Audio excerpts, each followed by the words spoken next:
안녕하세요. 오늘의 테슬라 뉴스입니다. 자, 오늘 테슬라는 113.21을 기록했고요. 오늘 마이너스 3.23%의 하락이 있었습니다.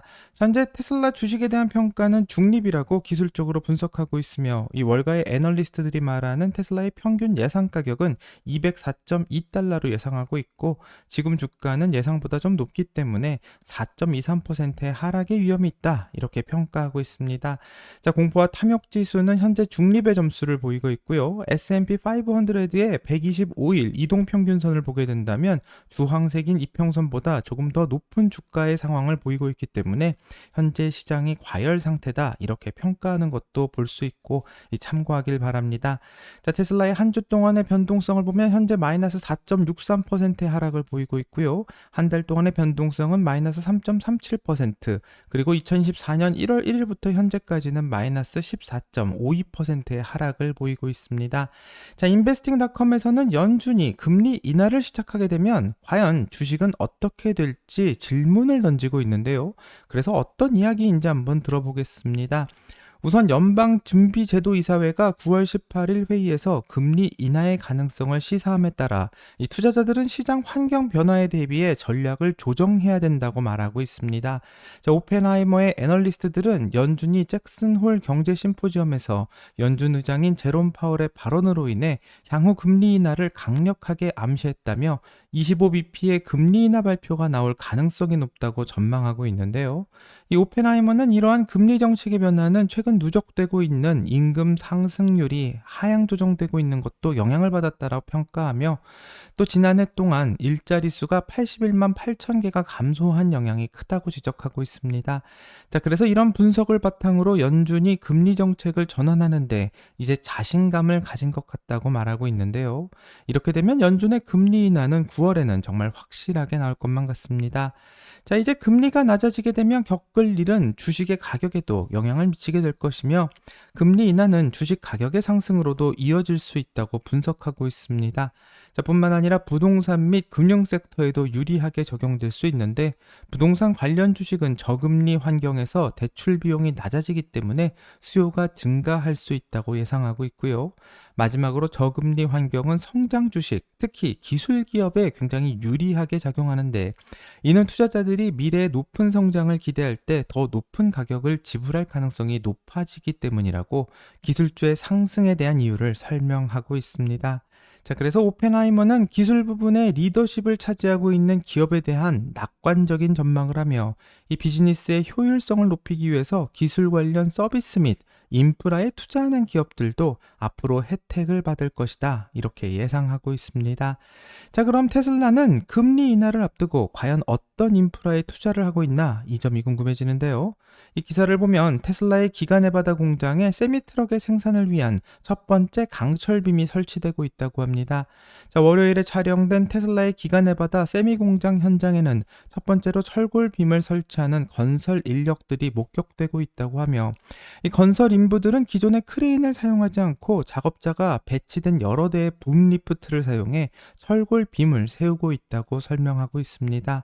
자, 테슬라는 1월에 기가네바다의 확장 공사를 시작했으며 이 대규모 프로젝트가 완료되게 된다면 이 세미트럭 및 4680 배터리 셀의 전용 생산 시설을 추가할 예정이기 때문에 이 기가네바다에서 나오는 세미트럭을 기대할 수 있게 되는데요. 이 프로젝트가 완료된다면 현재 공장에서 근무하는 12,000명의 직원에서 6,500명의 정규직 직원이 추가될 것으로 예상되고 있고 총 2만 명에 가까운 직원이 기가네바다에서 근무하게 될 것을 예상하게 됩니다.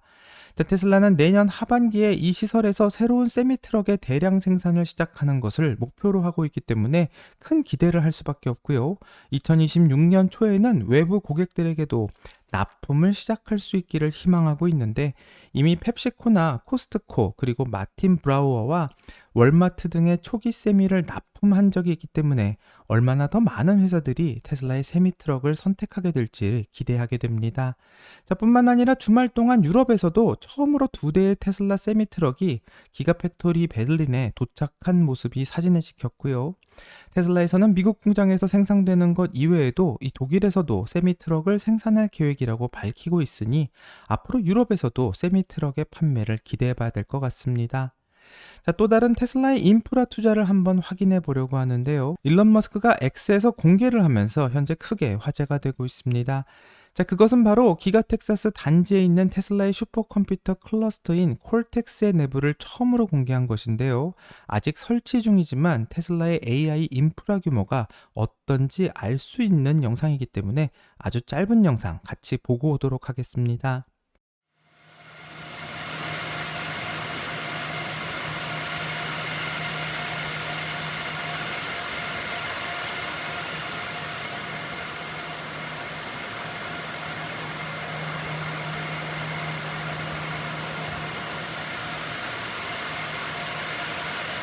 자, 영상에서 볼 수 있듯이 기가 텍사스 기반의 슈퍼 클러스터에는 엔비디아 H100과 H200 GPU가 여러 줄로 배치되어 있는 것을 볼 수 있고, 앞으로 약 10만 개의 H100 GPU가 탑재될 것이라고 예상하고요.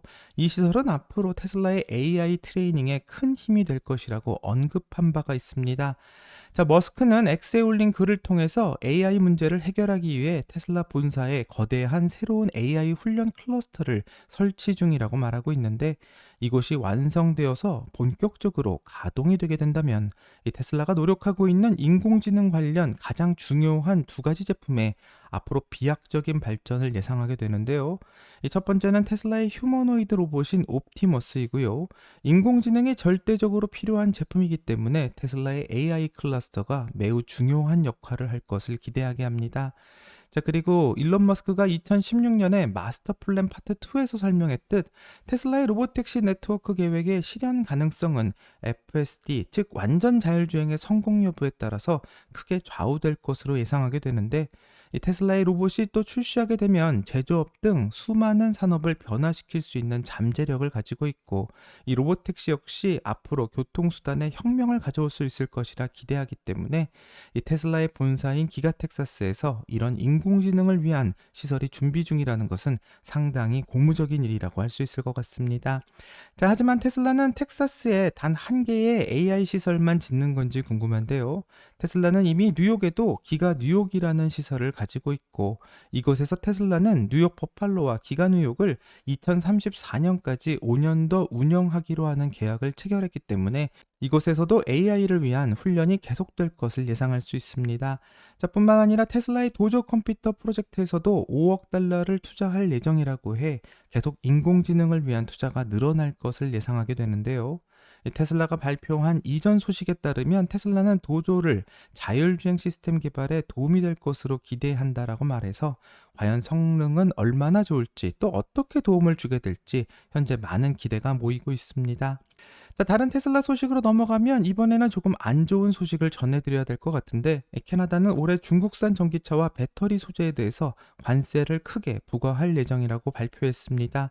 자, 올해 초 미국과 유럽 연합이 중국산 전기차에 관세를 부과하기로 결정한 후 지난 몇 달 동안 캐나다의 의원들은 중국산 전기차에 대한 관세 부과에 대한 지지가 높아지고 있고, 그래서 어떻게 결정이 날지 상당히 궁금했었는데요.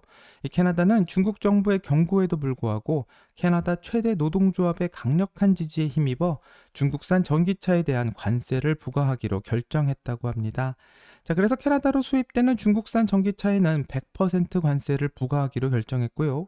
뿐만 아니라 철강 및 알루미늄에도 25%의 관세를 부과할 계획을 공식적으로 발표했는데, 이 캐나다의 총리는 중국이 같은 규칙을 따르지 않고 있는다는 것을 우리 모두 알고 있다라고 말하며 세계 다른 경제 국가들과 협력해 중국의 행동으로 인한 불공정 불이익을 받지 않도록 하는 것이 중요하다면서 중국의 관세 부과의 이유를 설명하고 있습니다. 앞으로 캐나다에서 관세는 10월부터 발효될 예정이라고 하고요. 문제는 중국 전기차에 부과하는 관세가 테슬라에게도 부과될 것이다라는 우려에 있습니다. 자, 중국산 전기차에 대한 캐나다의 100% 관세는 현재로서는 테슬라에게만 해당되는 내용이고요. 말로는 중국산 전기차의 수입 금지를 위한 조치라고 말하지만 결과는 테슬라에게만 관세를 부과하는 것이 되었습니다.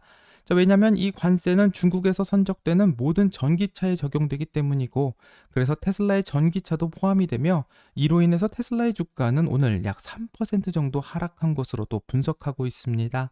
자, 테슬라가 상하이에서 만든 전기차를 캐나다로 수출하기 시작한 2023년에 캐나다 최대의 항구인 밴쿠버로 수입되는 중국산 자동차는 전년 대비 460% 증가했다고 해 테슬라의 전기차가 얼마나 많이 캐나다로 도착했는지 알 수 있는 항목인데요. 현재 테슬라는 캐나다로 얼마나 배송을 하고 있는지 또 중국의 수출량을 공개하고 있지는 않지만 테슬라의 차량 식별 코드를 보게 된다면 모델 3와 모델 Y가 상하이에서 캐나다로 상당량 수입되고 있는 것을 확인할 수 있고, 이렇게 수입되고 있는 테슬라의 차량에 대해서 캐나다 정부에서는 관세를 매긴다고 하니 굉장히 큰일인 것 같습니다. 자, 이를 해결하기 위한 방법으로 테슬라는 가격 인상을 통해서 여기에 대응을 하게 될지, 아니면 미국의 프리몬트 공장에서 만든 차를 캐나다로 보내는 방법을 선택할지 아직은 알 수가 없는 상황이고요. 과연 일론 머스크는 어떠한 선택을 하는지 같이 한번 지켜봐야 될 것 같습니다. 자, 이제 테슬라 말고 일론 머스크가 하고 있는 다른 사업도 한번 보려고 하는데요. 대표적으로 테슬라의 전기차 사업 말고도 일론 머스크가 하고 있는 다른 사업은 바로 항공 우주 산업으로서 여기에서도 엄청난 경쟁과 혁신이 벌어지고 있다고 해 눈길을 끌고 있습니다. 자, 그래서 무슨 일이 벌어지고 있는지 한번 살펴보려고 하는데요. 2022년 스페이스X와 T-모바일은 사각지대를 없애겠다라는 목표를 밝히면서 서로 파트너십을 발표해 행사를 가졌고요. 앞으로 T-모바일을 사용하는 사람들은 어느 곳에서나 휴대폰을 사용해 통화를 할 수 있는 세상이 올 것을 암시했습니다. 자, 양사는 또한 2024년 가을에 스타링크 휴대폰을 출시할 예정이고요. 이 새로운 휴대폰을 위해서 2024년 6월 스페이스X는 FCC에 스타링크 휴대폰이 일반적인 무선 주파수를 초과해서 작동할 수 있도록 허용해달라는 면제를 신청했고, 이런 요청이 승인될 것으로 예상하고 있었지만 이 경쟁사인 AT&T와 버라이존은 8월 초에 FCC에 서한을 보내며 스타링크 휴대폰에 대한 스페이스X의 계획을 거부해달라고 요청했고, 이렇게 요청하는 이유는 FCC에서 스페이스X의 요청을 허용하게 될 경우 너무 많은 전파 간섭이 발생할 수 있다는 것을 근거로 주장하고 있습니다.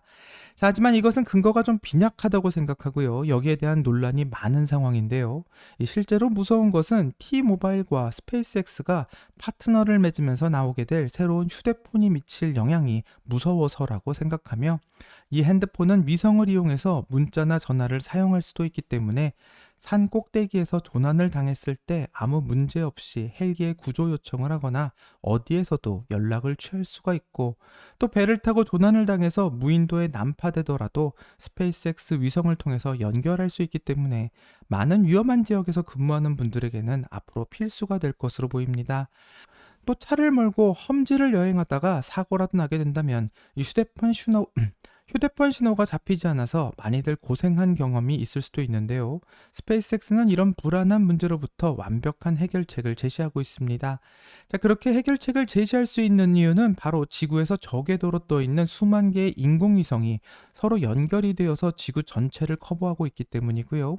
이로 인해서 지구촌 어디에서나 통신을 할 수 있는 환경을 제공하고 있습니다. 자, 스타링크를 사용해 통화와 문자를 할 수 있는 스페이스X와 T-모바일이 만들 새로운 전화기가 앞으로 어떤 변화를 몰고 올지 굉장히 기대하게 되고요. 이 스페이스X와 파트너를 맺지 않은 다른 회사들은 이런 변화에 대해서 공포를 느끼고 있는 것 같으며, 스페이스X에서는 새로운 휴대폰이 없더라도 일반 휴대폰에서도 이 사각을 없애겠다고 말했기 때문에 앞으로 어떤 발표를 하게 될지 같이 한번 기다려봐야 될 것 같습니다. 자, 하지만 이런 비슷한 일은 로켓 분야에서도 그대로 발생하고 있는데요. 여태까지 항공 우주 산업과 관련된 많은 일들은 보잉에서 하고 있었고요.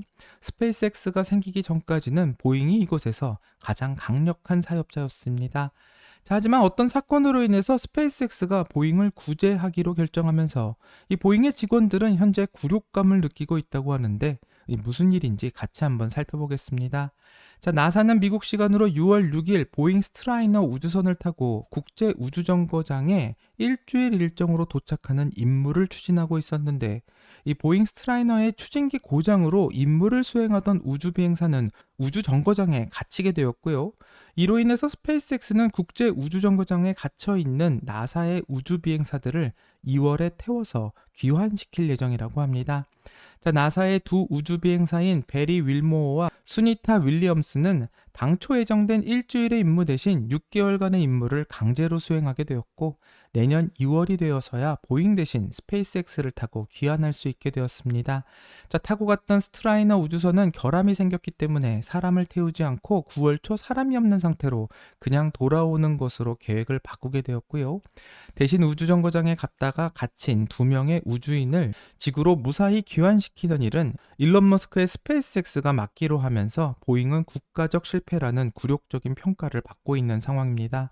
자, 국내에서도 보잉 우주선도 굴욕을 맛보았다고 하며 우주인 귀환을 대신 스페이스X가 한다라는 소식을 알리고 있는데, 이 뉴욕포스트의 보도에 따르게 되면 보잉이 아닌 스페이스X에 의존하기로 한 나사의 결정으로 인해서 보잉의 직원들은 사기가 저하되고 있으며 직원들은 또한 굴욕감을 느끼고 있다 합니다. 자, 보잉의 직원들은 이번 일로 인해서 상황이 100배는 더 나빠졌다라고 말하고 있고요. 또 정부가 보잉 대신 스페이스X의 크루 드래곤을 이용하기로 한 결정으로 인해서 이제는 공포를 느낀다라고 말합니다. 자, 보잉의 직원들은 이전에는 스페이스X를 싫어한다고 말해왔었고, 항상 스페이스X에 대해서도 험담을 즐겨했다고 말했지만, 이제야 상황이 바뀌면서 보잉을 스페이스X가 구제해주고 있다는 사실을 깨달았다고 말하고요. 늦은 현실 자각으로 인해서 공포를 더 크게 느끼는 것 같습니다. 자, 보잉의 새로 임명된 최고 경영자인 켈리 오트버그는 보잉의 우주 프로그램의 미래에 대한 근본적 고민에 직면했다고 말하며 16억 달러의 초과 비용을 지불한 후 보잉이 우주 산업에서 돈을 벌 가능성이 거의 없어 보인다는 지적을 했는데요.